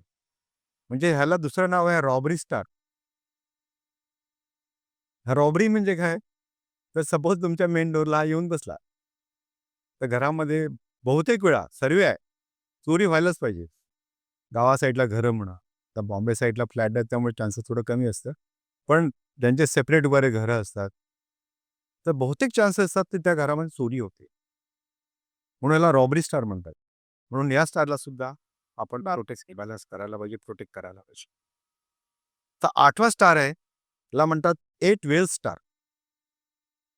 आता वेल्थ म्हणजे हा वेल्थ घेऊन येतो स्टार. हा वेल्थ घेऊन येतो. म्हणून हा स्टार हा घराच्या मेन डोरला जर आला, तर पूर्ण वर्षभर डबल. तुम्ही सगळ्या सेक्टरमध्ये फ्लरिश राहता. सगळ्या सेक्टरमध्ये. तुमचा बिझनेस म्हणा, करिअर म्हणा, अजून तुमचा काय एरियाज असेल पॉझिटिव्ह, तर सगळ्या सेक्टरमध्ये तुम्हाला तशी एनर्जी मिळणार आणि तुमचं लक त्याप्रमाणे चालणार आणि तुम्हाला सडनली त्याचे पॉझिटिव्ह खूप चांगले चांगले रिझल्ट येत राहतात. हं. आणि लास्ट 9. आता लास्टला 9. हा 9 जो आहे, ह्याला म्हणतात पर्पल स्टार. हा पर्पल स्टार सुद्धा पॉझिटिव्ह स्टार. ओके. हा सुद्धा पॉझिटिव्ह ॲक्टिव्हिटी घेऊन येतो. पण हा सगळ्यात 5 पॉझिटिव्ह मधला लास्ट पॉझिटिव्ह स्टार. ओ. पण घरामध्ये निगेटिव्ह असं काही घडत नाही. चांगला पॉझिटिव्हच हा क्रिएट करतो. म्हणून ह्याला आपण 9 पर्पल स्टार म्हणतो. आता हे सगळे 9च्या 9 स्टार आपल्या घराला 8 डिरेक्शनला आणि सेंटरला पोझिशन घेऊन बसलेले आहे. यावर्षी 4 फेब्रुवारीला एंट्री मारलेली आहे आणि यावर्षी 26ला 26ला ते पोझिशन चेंज करते आणि दुसऱ्या डायरेक्शनला जात असते. त्याचा चार्ट असतो, तो आम्हाला चार्ट कॅलेंडर असतो. मग त्याप्रमाणे माझे काही क्लायंट्स आहेत, ते मला फोन करत असतात. बरेचसे त्यांना माहिती आहे आता फ्लाइंग स्टार. त्यांचा वास्तूवरती काही हे नसतं. पहिला त्यांना फ्लाइंग स्टारचं हे असतं. बाबा यावर्षी कुठला स्टारच्या मेन डोअरला येणार आहे, च्या बेडरूममध्ये येणार आहे. त्यांच्यासाठी खूप महत्त्वाचं असतं. पण मग यावर्षीची प्रेडिक्शन सांगाल का? तर ते पण आपण बघूया. आता यावर्षीचा फ्लाइंग स्टारचा जो चार्ट आहे, तो कसा आहे? यावर्षी पोझिशन्स कशी आहे स्टारची? आता पहिलं तुम्हाला मुख्य दरवाजाच बोलतो. तर यावर्षी म्हणजे आता ज्या सब डिरेक्शन आहेत, वायव्य, उत्तर आणि ईशान्य. ईशान्य. त्याला नॉर्थ वेस्ट, नॉर्थ आणि नॉर्थ ईस्ट. या 3 दिशा आणि सेंटर म्हणजे पहिला जे निगेटिव्ह स्टार आहेत त्याबद्दल आपण बोलूया. हे चारही दिशा खूप निगेटिव्ह आहेत. आता ह्याच्यामध्ये नॉर्थ ईस्टला यावर्षी 5 नॅस्टी येलो स्टार येऊन बसलेले. त्यामुळे मी पहिल्या दिवसापासून माझा सर्व्हे चालू आहे. नॉर्थ ईस्टचे ज्यांचे मेन डोर आहे. बरेचशा ठिकाणी स्टार्टिंगलाच ॲक्सिडेंट झालेले आहेत. घरामध्ये डिस्प्यूट्स म्हणजे ऑपरेशन्स असे बऱ्याच ठिकाणी निघालेले आहेत. जे मी ऑब्झर्व्ह करत असतो. उत्तरेला रॉबरी स्टार येऊन बसलेले. पण तो डेड वॉल असल्यामुळे ज्यांच्या घरात डेड वॉल असेल, फक्त मुख्य दरवाजा मेन असतो आणि सेंट्रल प्लेस खूप महत्त्वाचा असतो. मुख्य दरवाजा येऊन बसल्यावरती आपला डोअर आहे हा अफेक्टेड होतो. डेड पोझिशनला जर आला तो, तर तिथे बॅलन्सिंग कसं करत ते पण मी तुम्हाला सांगतो. पण तो डेड पोझिशनला येऊन बसल्यामुळे एवढा इम्पॅक्ट होत नाही. आता यावर्षी नॉर्थला रॉबरी स्टार येऊन बसलेले. पण ज्यांच्या घरामध्ये मुख्य दरवाजा नॉर्थ नाहीये, त्यांना एवढं घाबरायची गरज नाही. पण तो मेंटल स्ट्रेस क्रिएट करतो. मग त्यासाठी काय करायला पाहिजे तर आपण पुढे बोलूया. ओके. तर नॉर्थला यावर्षी रॉबरी स्टार आहे. तिसरा जो सेक्टर आहे that is a north west वायव्य. तिथे यावर्षी आलेला आहे हा कॉन्फ्लिक्टिंग स्टार. तिन्ही निगेटिव्ह स्टार अशा लाईनमध्ये आहेत. North east, north, north west, centre, ब्रह्मस्थान. 2 सिक्नेस स्टार. त्याला ब्लॅक स्टार म्हणतात. येस. असे हे 4 ग्रहांची पोझिशन आहे. आता तुम्हाला पहिलं त्यांना प्रोटेक्ट कसं करायचं? त्याच्या रेमेडीज काय हे तुम्हाला पहिलं सांगतो. नंतर पुढचे स्टार्स आपण घेऊ. ते पॉझिटिव्ह स्टार आहेत. ते तुम्हाला काय त्रास देणार नाही. तर सगळ्यात महत्त्वाचा म्हणजे नॉर्थ ईस्ट यावर्षी येऊन बसलेला आहे तो. त्याच्यामुळे त्याचं पहिलं बॅलन्सिंग तो बसण्याच्या अगोदरच 2 दिवस अगोदरच आपण घर बॅलन्सिंग करायचं असतं. एकदा तो येऊन बसला का त्याची एनर्जी अगोदरची एनर्जी कुठली होती आणि आताची एनर्जी कुठली आहे, अजून तो कॉन्फ्लिक्ट तयार करतो. म्हणून पूर्ण वास्तू 1 दिवस किंवा 2 दिवस क्लिनिंग करायची असते. ओके. वॉटर सॉल्ट नाही. ओके. त्याच्यामुळे ती काय एनर्जी तो सोडून गेलेला स्टार गेल्या वर्षीचा, ती एनर्जी पूर्णपणे रिमूव्ह व्हायला पाहिजे. म्हणून पूर्ण घर पहिल्यांदा आपल्याला क्लिनिंग करून घ्यायचं आहे. आता नॉर्थ ईस्टला यावर्षी जो काही निगेटिव्ह स्टार आहे, फायनस येलो स्टार, त्याचा बॅलन्सिंग काय आहे? पहिलं म्हणजे सॉल्ट वॉटर.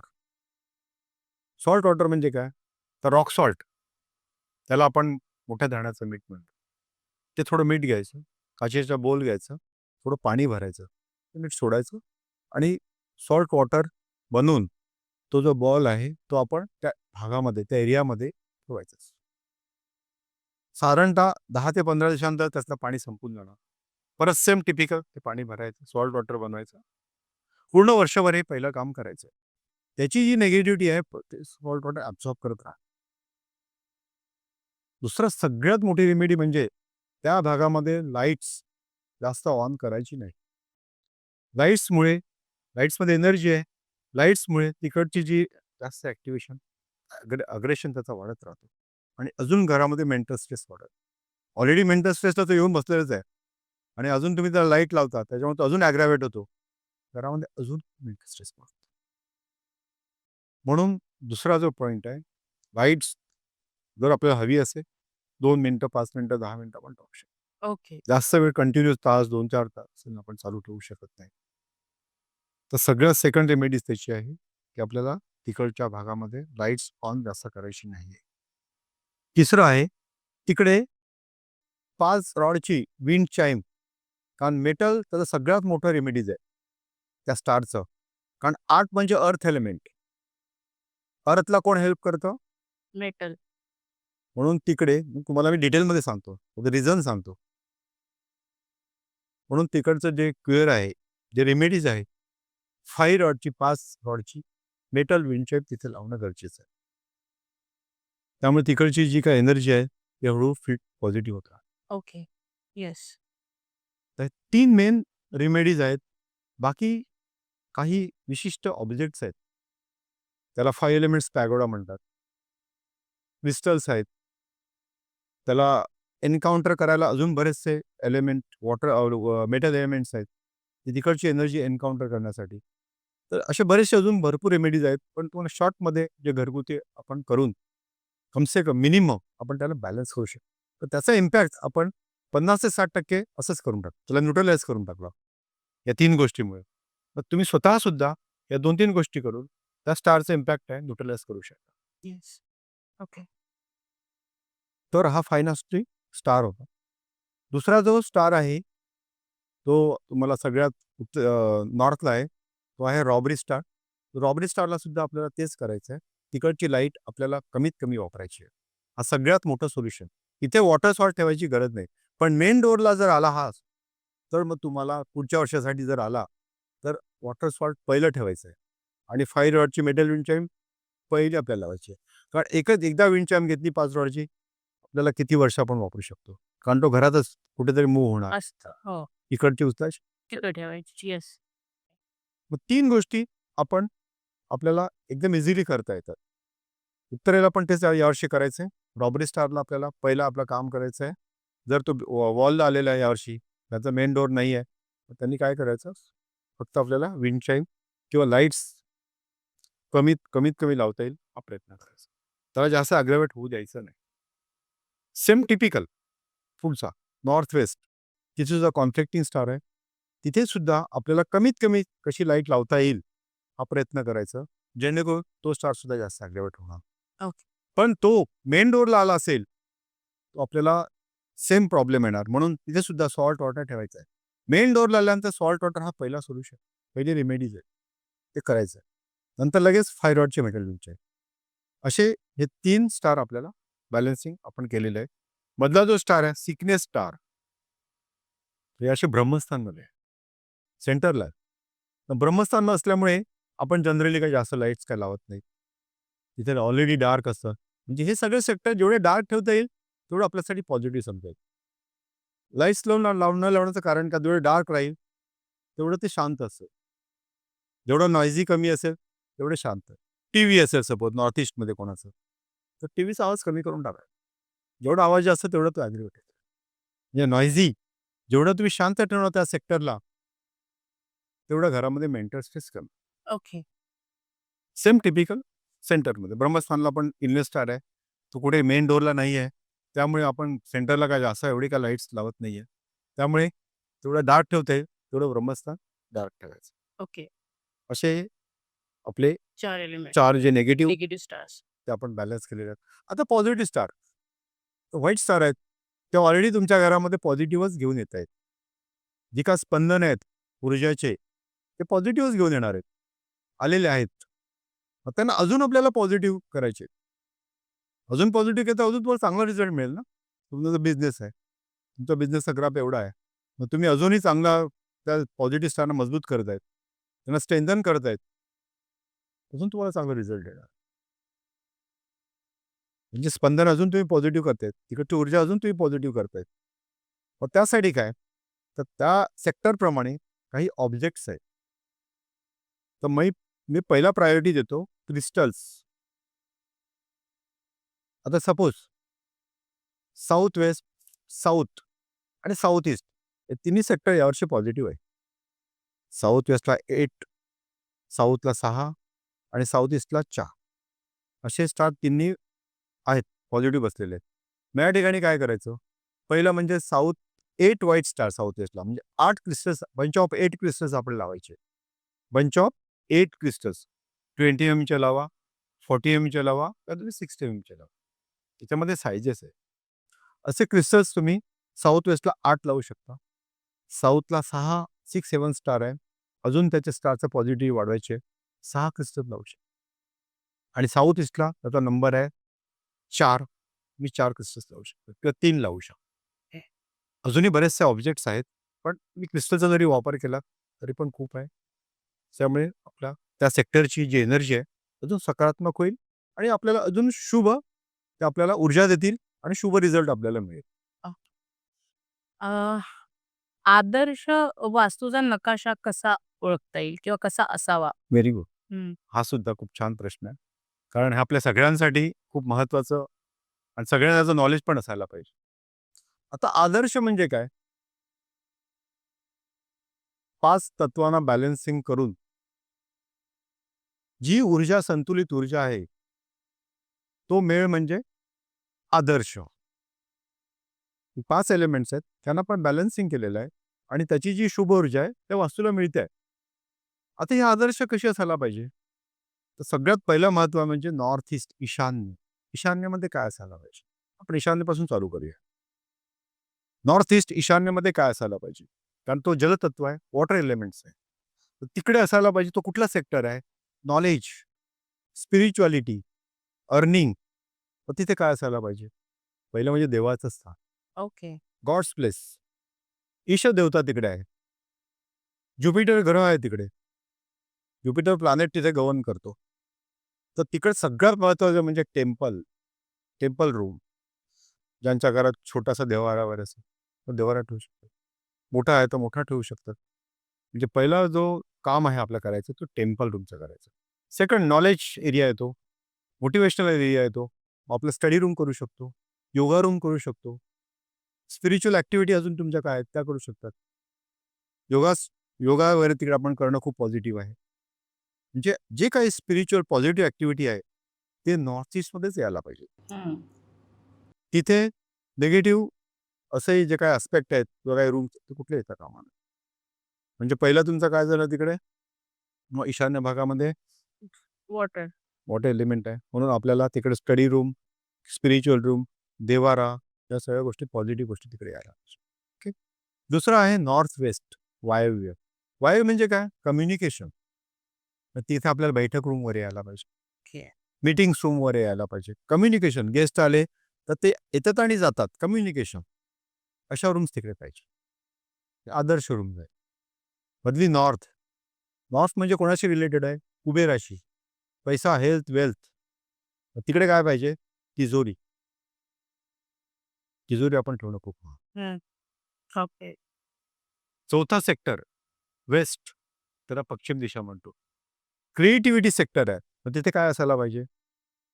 मुलांची अभ्यासाचं. Study room. Creativity point of view बघितला तर मुलांची अजून काय म्युझिक रूम वगैरे असेल किंवा म्युझिक इन्स्ट्रुमेंट्स आहेत, अशा गोष्टी तिकडे आहे ना खूप. हं. पुढची दिशा आहे नैऋत्य, त्याला आपण साऊथ वेस्ट म्हणतो. तर साऊथ वेस्ट हे पृथ्वी तत्वाचे आहे, अर्थ एलिमेंट, स्टॅबिलिटी, पृथ्वीचा कॉर्नर आहे तो. त्यामुळे इथे जडत्व पाहिजे, हेवी पाहिजे तो कॉर्नर. घरातलं जे काय हेवी ऑब्जेक्ट्स आहेत ते जवळजवळ साऊथ आणि साऊथ वेस्टच यायला पाहिजे. तर त्यासाठी साऊथ वेस्ट आपल्याला मास्टर बेडरूम पाहिजे, शयनगृहाची जागा आहे, म्हणून साऊथ वेस्टला मास्टर बेडरूम. आता त्याच्या बाजूला साऊथ. साऊथ हे यमाचं स्थान आहे, तिकडे टॉयलेट्स आपण लिहू शकतो. साऊथ ईस्ट अग्नितत्व, फायर एलिमेंट, तिथे आपण किचन लिहू शकतो. ओके. तर राहिलं आपली कुठली पूर्व दिशा, ही सूर्य दिशाशी कनेक्टेड आहे. हो. त्यामुळे तिकडे आपल्याला मुलांची स्टडी रूम आपण घेऊ शकतो, किंवा फक्त बाथरूम, पाणी, टॉयलेट नाही, असे ॲस्पेक्ट आपण घेऊ शकतो. सेंटर ब्रह्मस्थान मोकळं पाहिजे, इथे वजन नाही पाहिजे, इथे टॉयलेटवर येता कामा नये, किचनवर येता कामा नये. सेंटर पूर्णपणे ओपन पाहिजे, तिथे हेवी कुठली वस्तू नाही, नो क्लटर, अडगळ असता कामा नये, एकदम क्लीन, लाईटेड. जेवढं सेंटर हलका असेल तेवढं घरामध्ये आपलं मेंटल स्ट्रेस किंवा हेल्थ इश्यूज घरामध्ये कमी असतात. तेवढं तुम्ही सेंटरला फ्री ठेवून, अशा प्रकारे आपली वास्तू असायला पाहिजे. ओके. आता तुम्ही हे सगळं जे आपल्याला सांगितलं, सतत मुंबईमध्ये दररोज कितीतरी लाखोच्या घरात लोकं येत असतात आणि ते बिचारे भाड्याच्या घरात राहून आपला उदरनिर्वाह करत असतात. त्यांच्यासाठी वास्तुशास्त्र कसं काम करतं? वास्तुशास्त्र हे भाडत्री असो तर स्वतः ओनर असो, वास्तुदोष असेल सेम काम करणार. तिकडची एनर्जी त्या व्यक्तीवरती, राहणाऱ्या लोकांवरती काम करणारच. पण जनरली एका वर्षासाठी 365 डेज जनरली वास्तूची एनर्जी आहे ती काम करत नाही. जनरली 11 महिन्याचं जर ॲग्रीमेंट असेल तर ते बदली होत राहतं. त्यामुळे तो एवढा इम्पॅक्ट त्यांच्यावरती वर्षभरामध्ये एवढा येत नाही.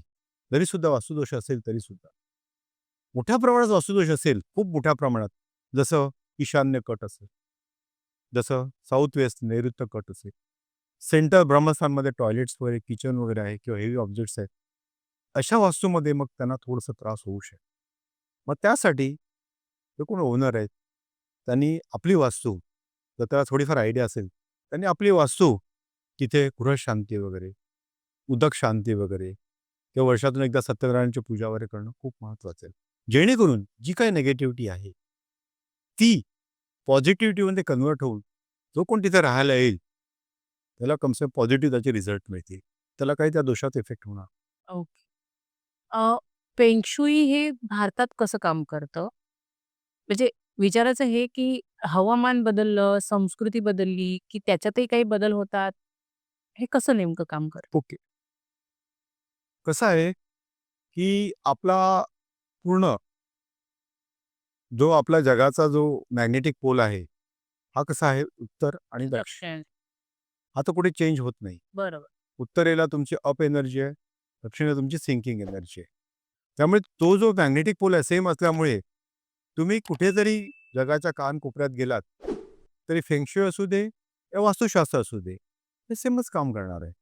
जर वास्तू अफेक्टेड असेल तर तुमच्या निगेटिव्हच काम करणार आहे, वास्तू पॉझिटिव्ह असेल तर तुमच्या पॉझिटिव्ह काम करणार आहे. त्यामुळे तसा कुठेही या गोष्टीशी संबंध येत नाही. तुमच्या आयुष्यातली सगळ्यात धक्कादायक केस स्टडी सांगा ना? ओके. जवळ-जवळ मला या क्षेत्रामध्ये 25 वर्ष झालेली आहेत. त्यामुळे तसे मला बरेचसे अनुभव. अनुभव आलेले आहेत, चांगले, वाईट. त्यातले तुम्हाला एक अनुभव सांगतो मी. बोरिवली वेस्टची घटना आहे. मला एका गृहस्थाने फोन केला. रेफरन्समध्ये होते. तर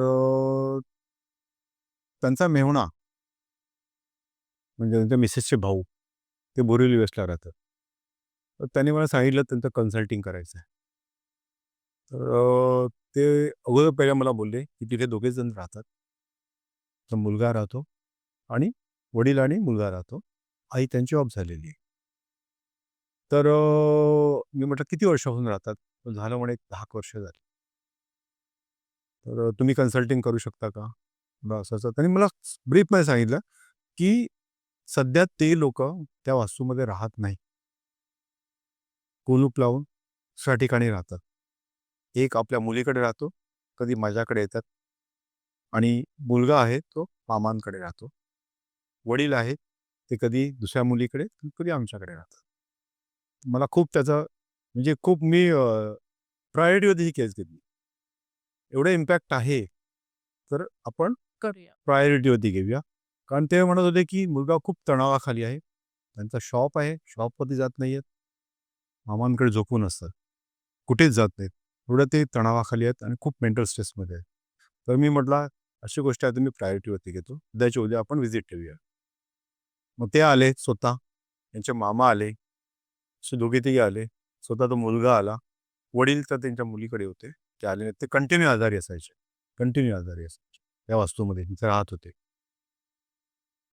मी बघितली वास्तू. आम्ही आलो. व्हिजिट केलं. माझं मेन आहे, मी गेल्या पहिला ड्रॉइंग बनवतो. म्हणजे मी पूर्ण स्ट्रक्चरचं फ्लोअर प्लॅनचं ऑडिट करतो.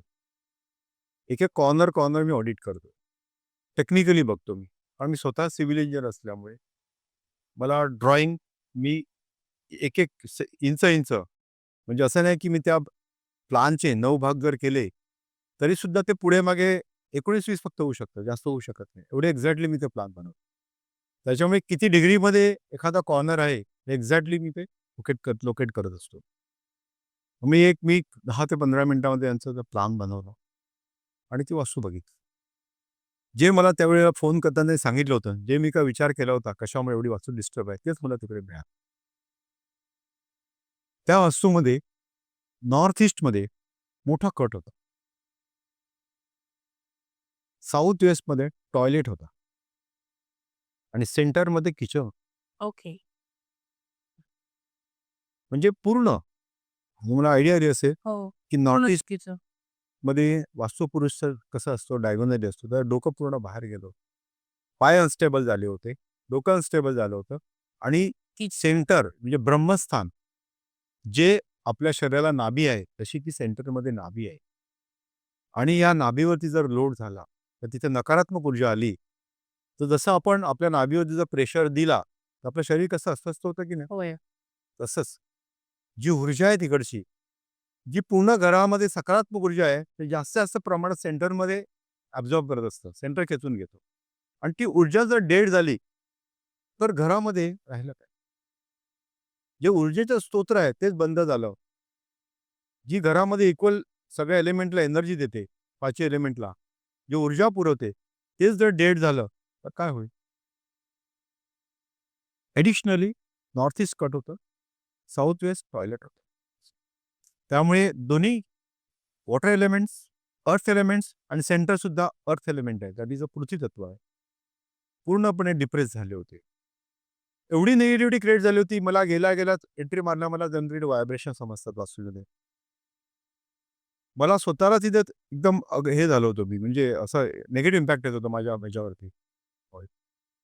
मी त्यांना जास्त काय निगेटिव्ह काय बोललो नाही.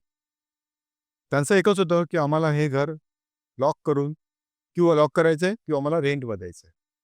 आम्ही ते नाही राहू शकत. एवढी त्यांनी मनस्थिती तयार करून घेतली होती. एवढे घाबरले होते ते. तो मुलगा एवढा तणावाखाली होता, माझ्याशी बोलताना घाबरत होता. स्वतःचा शॉप आहे, शॉपवरती जाऊ शकत नव्हता. मेंटली पूर्ण डिस्टर्ब झाला होता. एवढा ते म्हणत होते, की पूर्ण बिझनेस हा मुलगा चालवत होता. तो मुलगा या वास्तूमध्ये हळू असं होतं. आणि आज अशी सिच्युएशन झाली, की तो दुकानावर जात नाहीये आणि वास्तू अशा स्टेजला आलेली आहे, की एक तर लॉक करायचे किंवा मी त्यांना सगळ्यांना बसवले. स्पेशली त्या मुलाला पहिलं मी डिस्कशन केलं, की कारण कसं माहिती आहे, की एकदा आपण थोडी जर त्यांना फिअर वगैरे दाखवलंय, आहे एक्झॅक्टली सगळं, वास्तू खूप मोठा दोष आहे. पण तेवढं तर जर समजावलं गेलं, तर ते फ्लॅट विकून टाकतील. त्यांना मी सांगितलं, वास्तू आपण पूर्णपणे बॅलन्स करू शकतो. जरी नॉर्थ ईस्ट 80% जरी आपला रिझल्ट दिला, तरी आपण सेंटर आणि आपण टॉयलेट पूर्णपणे बॅलन्स करू. म्हणजे तुम्हाला मी वास्तू 70% to 80% बॅलन्स करून देईन. विकायची काही गरज नाही आणि तुम्ही एकदा वास्तू बॅलन्स झाली, तर तुम्ही इथे येऊन राहायचं. मामांकडे राहायचं नाहीये आणि वडिलांना पण तिथे ठेवायचं. नाही असं कसं? बघा, मी तुम्हाला बॅलन्सिंग करून देतो. माझ्यावरती ट्रस्ट करा आणि नंतर तुम्ही मला एक 15 दिवस, 20 दिवस, महिन्याने मला फोन करा.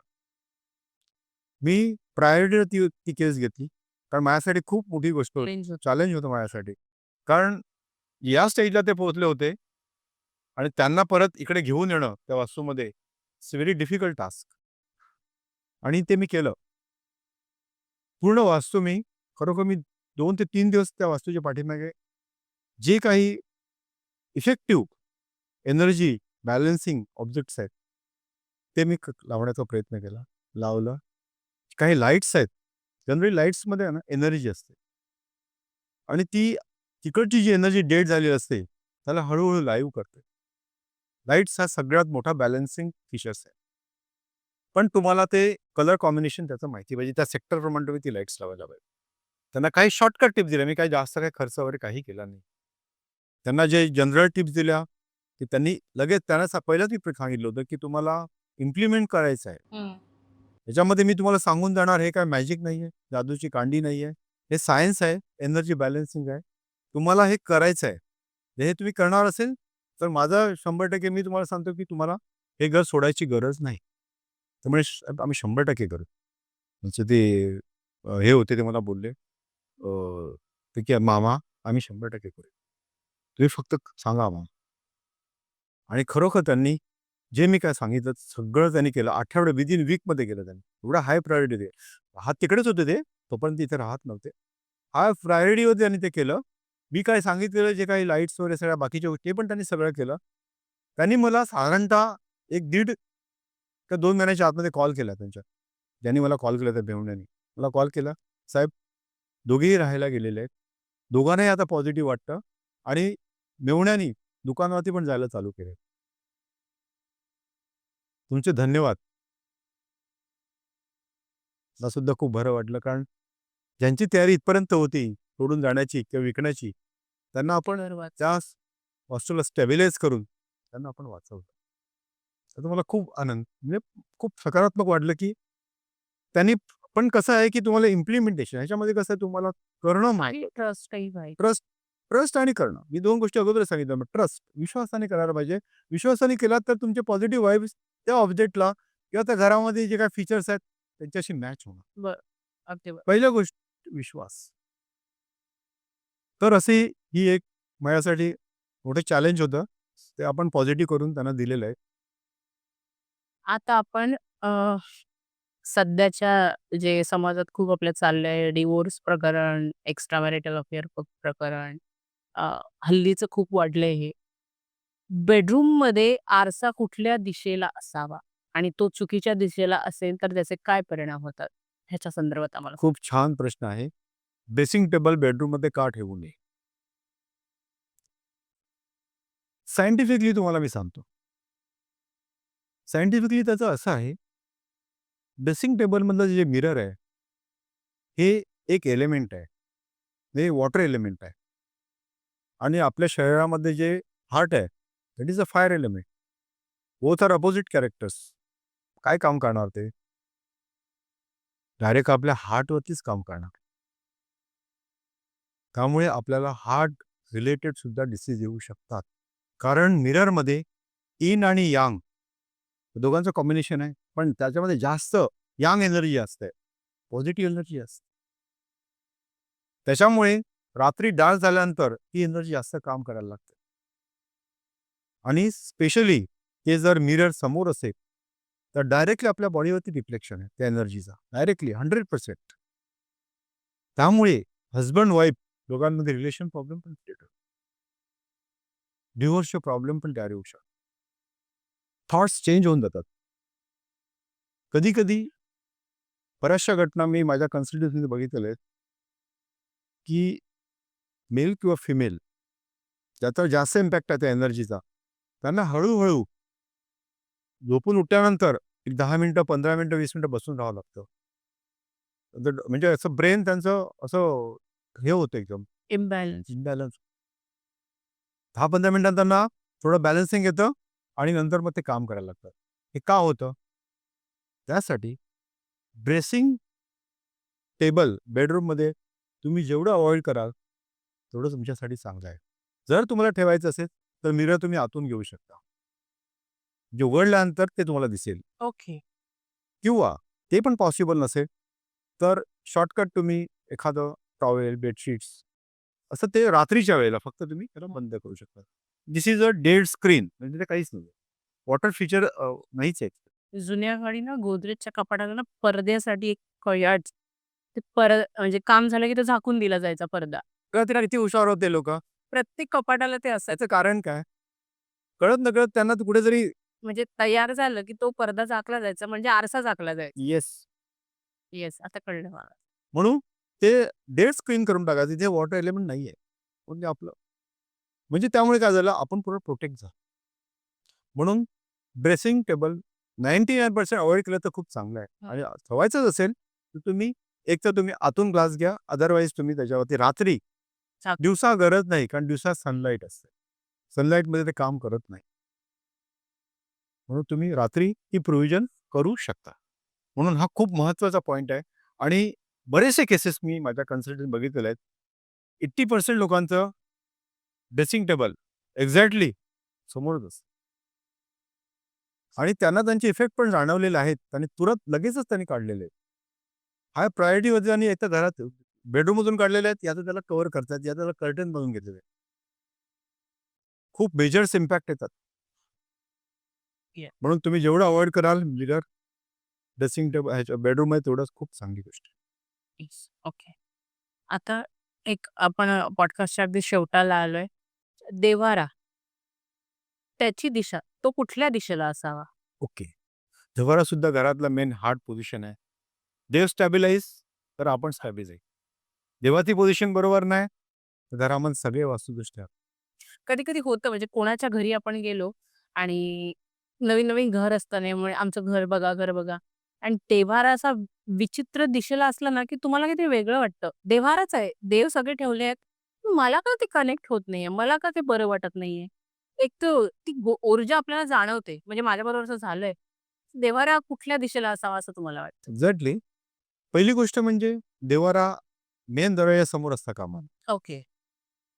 कारण कसं आहे माहिती आहे, येणारी जी व्यक्ती कुठल्या प्रकारचे व्हायब्रेशन घेऊन आलेत आपल्याला माहिती. आपल्याला माहिती नसतं. बरोबर. कुठून आलेत ते आपल्याला माहिती नसतं. त्यांच्यावर कुठल्या प्रकारचे व्हायब्रेशन त्यामुळे आपल्याला काही माहिती नसतं. म्हणून पहिली पोझिशन दरवाजासमोर असता कामा. मग देव्हारा कुठे असायला पाहिजे? फर्स्ट प्रायोरिटी डायनिंग रूममध्ये नॉर्थ ईस्ट किंवा ईस्ट. First priority. जर त्यांचा डायनिंग रूम मोठा आहे तर ते लोक डायनिंग रूममध्ये नॉर्थ ईस्टच्या सेक्टरमध्ये ठेवू शकतात. जर ते पॉसिबल नसेल तर आपण किचनचा नॉर्थ ईस्ट आपण घेऊ शकतो. Okay. Yes. पण जनरली आपण भांडीवर धुतो. आपला बॅग हा देवाराला येता कामा नये. त्याची पण आपल्याला काळजी काळजी घ्यायला घ्यायची. येस. आणि थर्ड, नाही जमलं कारण मास्टर बेडरूम ही जनरली अवॉइड केली जाते. कपलच्या रूममध्ये देव्हारा नसतो. देव्हारा ठेवला जात नाही. मग तुम्ही तिसरा ऑप्शन काय करू शकता? तर तुमचा एखादा अजून बेडरूम असेल पूर्व दिशेला किंवा उत्तर दिशेला, तर तिथे तुम्ही चाइल्ड बेडरूममध्ये नॉर्थ ईस्ट सेक्टरमध्ये north east sector child bedroom म्हणजे नॉर्थ ईस्ट एरिया. म्हणजे त्या रूमचे जर मी 9 भाग केले तर जो पहिला भाग येईल त्या भागात नॉर्थ ईस्टमध्ये ठेवू शकता. हो. असं देव्हाऱ्याची पोझिशन खूप महत्त्वाची आहे. असं ठेवायला पाहिजे. आणि शेवटचा एक प्रश्न, घरातलं घड्याळ कुठल्या दिशेला असलं पाहिजे? हे सुद्धा खूप छान प्रश्न आहे. नाही, घरातलं म्हणजे आता घर नुसतं एकाच स्क्वेअरमध्ये नसतं. आपण बेडरूम असते, किचन असते आणि प्रत्येक रूममध्ये आपल्याला आता आम्ही किचनमध्ये रोज आम्ही काम करतो. आम्हाला पण घड्याळ लागतंच गृहिणींना. एक्झॅक्टली. सो प्रत्येक घरात म्हणजे किचन, बेडरूम झालं, हॉल झालं, कुठल्या दिशेला घड्याळ? खूप छान प्रश्न आहे तुमचा. कारण घड्याळ हा सुद्धा खूप महत्त्वाचा आहे. खूप मोठ्या प्रमाणात वास्तुदोष क्रिएट करत असतो. हे आपल्याला माहिती नाही. आणि तुम्ही खूप छान प्रश्न विचारलेला आहे. कारण घड्याळ घरामध्ये 2, 3, 4 असे मोठ्या प्रमाणात घड्याळे असतात. आणि ते एनर्जी क्रिएट करत असतात. आता ती काय करत असतात? आता सपोज आपण वॉच भिंतीला लावलो. ती 24 तास मूव्ह असते, त्याची मोमेंटम असते. हो. मोशन. आणि ते 24 अवर्स एनर्जी क्रिएट करत असतं. सपोज ते दक्षिण दिशेला आहे आणि ते 24 अवर्स मूव्ह होते आहे, तर कुठली एनर्जी क्रिएट होणार? दक्षिण दिशा ही यमाशी कनेक्टेड आहे, डॉमिनेटिंग एनर्जी आहे.